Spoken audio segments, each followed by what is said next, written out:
Invitamos al pastor Pierre Caraballo para la primera conferencia Incluyentes, Excluyentes.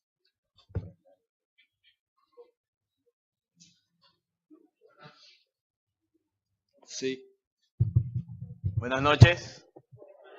¿Sí me escuchan, hermanos? Qué bueno que me escuchen. Vamos a estar en esta preciosa noche y este buen momento que nuestro Dios nos concede, dando apertura a todo este evento, ¿no? Que el Señor en su gracia nos ha podido reunir y poder conmemorar una fecha tan especial como es este día, 31 de octubre. Quisiera que por favor usted me acompañara al libro de los Salmos, en el capítulo 44, o el Salmo 44, y que por favor se situara en el verso 1. Salmo 44, verso 1.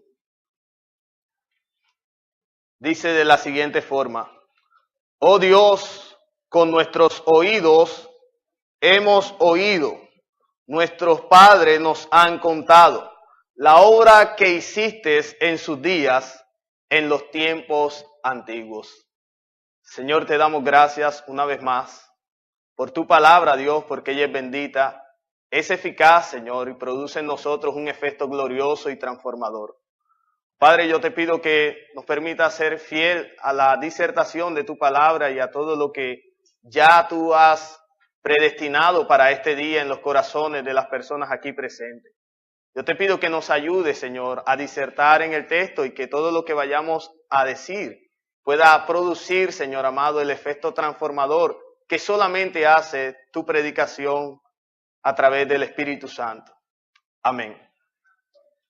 Los retos de la fe reformada en el presente siglo es el título o la temática que compete en esta noche tratar, y me ha correspondido hablar del problema de ser incluyentes o excluyentes, de todo este legado y este marco que el Señor por medio de esta reforma protestante nos ha podido traer a nuestras vidas.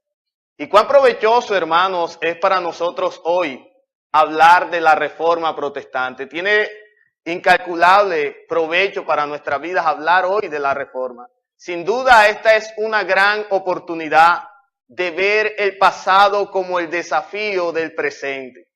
Estamos observando un evento pasado, pero lo estamos haciendo, hermano, no con la intención simplemente de contar historias.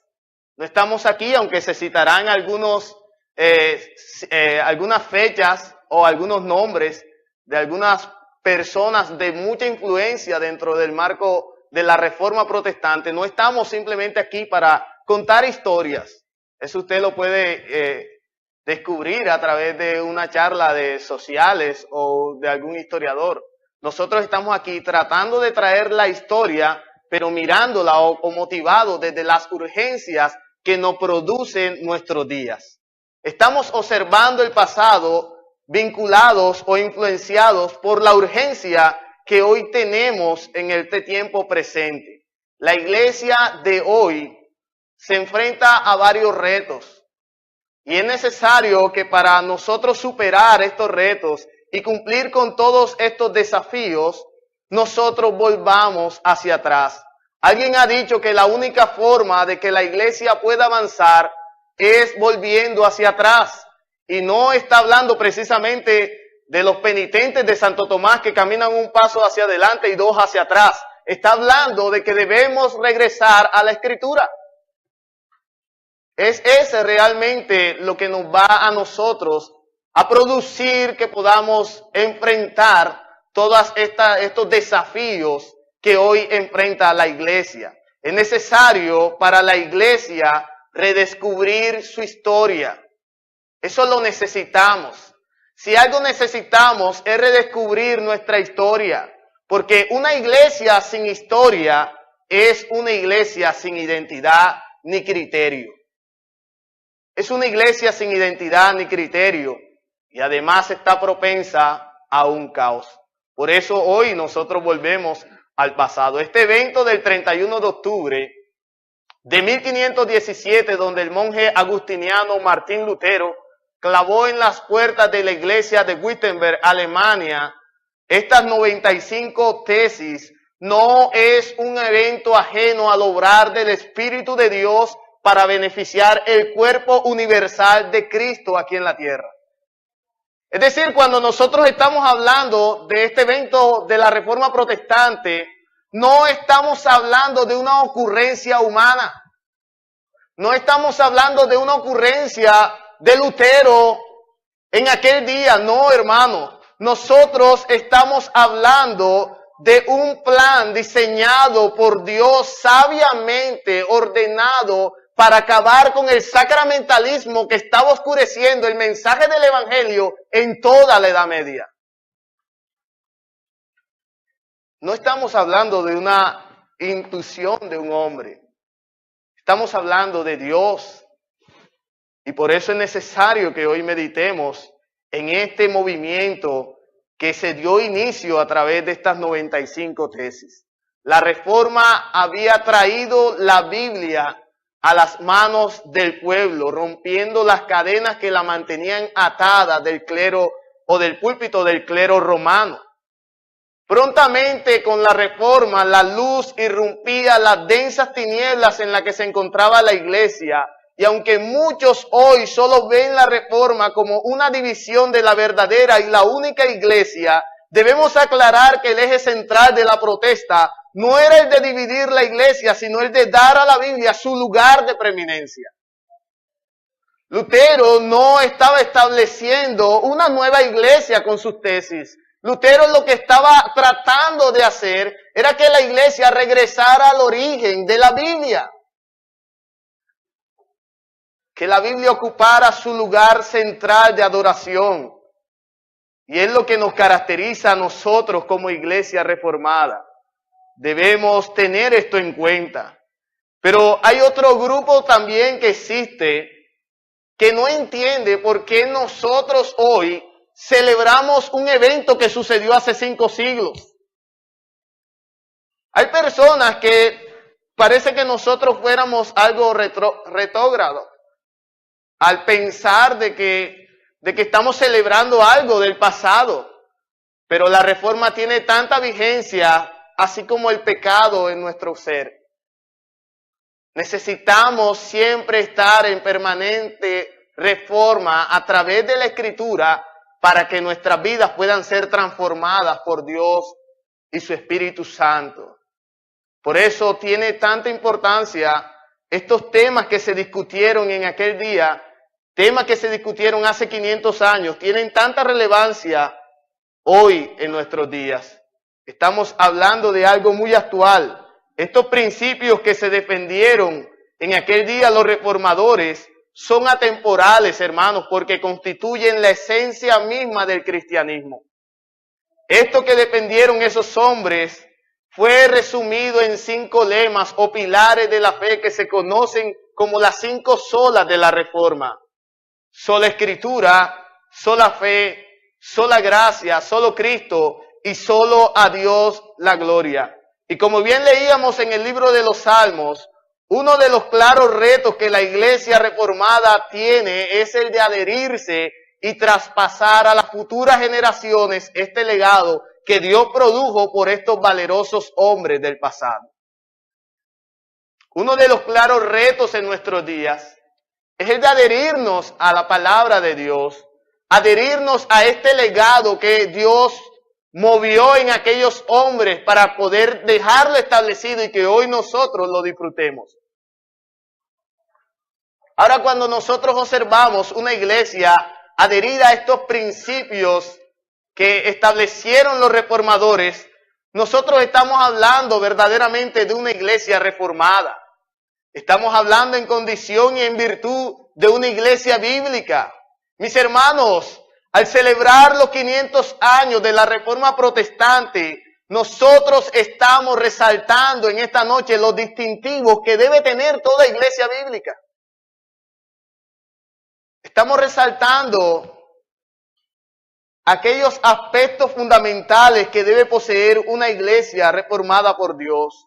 Y es que una iglesia reformada es una iglesia cuya autoridad suprema es la palabra de Dios, que se adhiere a ella y sus doctrinas y prácticas están enmarcadas en los principios escriturales característicos de la Reforma Protestante. Estamos hablando de una iglesia que protege este legado que los reformadores dejaron a nuestro servicio.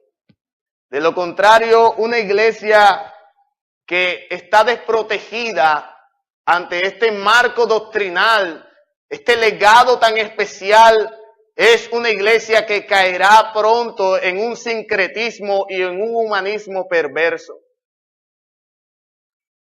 Esto es lo que observamos en la iglesia contemporánea de nuestros días. Una de las cosas que reverdeció de la Reforma Protestante fue el volver a la palabra de Dios y regirse solamente por ella. De allí que toda iglesia reformada somete todo lo que cree y practica al principio de la sola Escritura, a este principio tan hermoso que nosotros encontramos de principio a fin en el carácter de toda iglesia de sana doctrina. La sola Escritura es la que nosotros hoy estamos defendiendo ante un mundo perverso y caído, ante una iglesia que ha cambiado la Escritura por la tradición. Cuando nosotros hablamos de una iglesia que está sometida a la sola Escritura, estamos hablando de una iglesia que cree que la Biblia es inerrante e infalible y encontrará en ella verdaderamente respaldo para adherirse entonces a los 5 principios de los reformadores, a estas 5 solas que ya hemos mencionado, pero no solo a las 5 solas, sino que encontrará en la sola Escritura, de principio a fin, el carácter de la doctrina de la gracia. Encontramos una iglesia conducida por la palabra. Estará vinculada a las maravillosas doctrinas de la gracia, porque conducir en una vía contraria a esta es caminar a un abismo. Y a esto camina la iglesia de nuestros días, a un abismo. Hoy nosotros tenemos una fortuna en nuestras manos, fortuna que muchas veces no apreciamos como deberíamos apreciar. Los retos de la fe reformada en el presente siglo siguen hoy vinculados con protestar, solo que ahora el personaje ha cambiado. Ya no protestamos únicamente ante el imperio sacrosanto romano, sino que ahora lo debemos hacer en contra del clero evangélico, en contra de las iglesias evangélicas contemporáneas que han venido a degradar el cristianismo bíblico. Si damos una mirada a la historia de la iglesia y observamos, hermanos, los escritos de los reformadores, aún las tesis de Lutero, la necesidad de reformar la iglesia de Calvino, nosotros encontraremos que el espíritu que existe en las iglesias de hoy en día es muy similar al espíritu que existía en la iglesia romana. Hoy tenemos el mismo perfil de la iglesia católica del siglo XVI, coincide con el perfil de muchas iglesias del siglo XXI. Y esto ha venido a surgir en la medida en que los principios expresados de las 5 solas de la Reforma han sido violados y abandonados.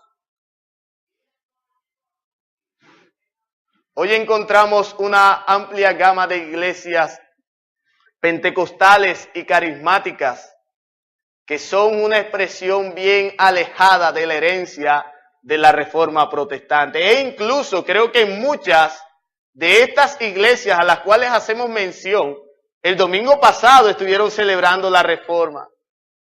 Pero es una práctica totalmente incoherente al no adherirse a estas doctrinas que pudieron dejar establecidas los pre-reformadores y los reformadores del siglo pasado. Encontramos que estas iglesias no abrazan la tradición histórica de la Iglesia, ni sus documentos ni prácticas del protestantismo. Es decir, aunque no están alineadas a la tradición católica romana, tampoco podrían ser consideradas protestantes. ¿Y qué hacemos nosotros con esto, hermano? ¿O qué hacemos nosotros por ellos? Pues un error común y que arropa aún el mismo cristianismo histórico es el pretender echar a un lado la doctrina que nos divide con este tipo de iglesia para enfatizar en lo que nos une.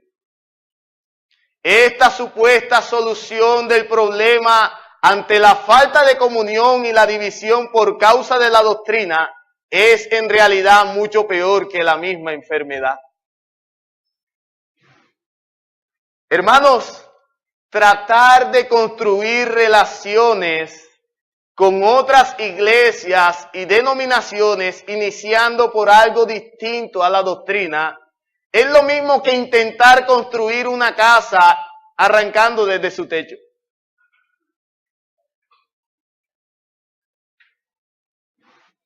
Sin duda, ante las iglesias que han apartado el fundamento apostólico y que su declaración doctrinal se opone al Evangelio, nosotros nos encontramos hoy separados. Nosotros nos encontramos divididos de ellas. Ahora bien, es cierto que nos oponemos y que protestamos indignados ante el movimiento carismático y neopentecostal de nuestro presente siglo, de nuestro tiempo presente. Pero debemos recordar algo muy importante en nuestra fe reformada, y es que las armas de nuestra milicia no son carnales. ¿Qué quiere decir esto? Esto quiere decir que en nosotros no reposa la facultad de convertir el alma de un pecador. En nosotros lo único que reposa y que es suficiente además es un gran mensaje, y ese mensaje es el Evangelio del Señor Jesucristo. Es a través del Evangelio que nosotros podemos ofrecer nuestra ayuda a estas personas que se encuentran vinculadas en estos falsos movimientos. Es a través del Evangelio. Si algo podemos hacer por estas personas es predicar fielmente el Evangelio y vivir el Evangelio. Vivir el Evangelio, hermano. Yo creería que otro de los retos de la fe reformada en el presente siglo sería emplear un espíritu correcto de amor, paciencia y piedad bíblica ante la necesidad de reformar la iglesia contemporánea. De lo contrario, nuestras mejores intenciones y toda nuestra buena voluntad no será más que un címbalo que retiñe. ¿Cuánta paciencia han tenido aquellas personas que pudieron explicarnos las doctrinas de la gracia del Señor, que pudieron hablar a nosotros en torno a las 5 solas de esta reforma? ¿Y cuánta impaciencia nosotros tenemos por estas personas? Es importante que nosotros comprendamos que este principio no se trata de bajar la guardia doctrinal. Esto habla de tener una actitud correcta de la doctrina correcta. Tener una actitud correcta de la doctrina correcta. Eso por el lado de quienes no conocen ni profesan la fe reformada. Mientras por el otro lado tenemos a hermanos que aunque bien no comparten nuestra declaración confesional, sí tenemos claro que son hermanos en la fe, son verdaderos creyentes del Señor, son verdaderos cristianos, y bien podríamos mencionar a alguna denominación como los presbiterianos tal vez. Bien podremos decir de que son nuestros hermanos en la fe, aunque no comparten toda nuestra posición confesional, es claro. Pero ante ellos, nosotros debemos comprender qué es lo esencial y qué no es tan esencial. No se trata de que estas iglesias se parezcan a nosotros. Se trata de que estas iglesias modelen a la Escritura.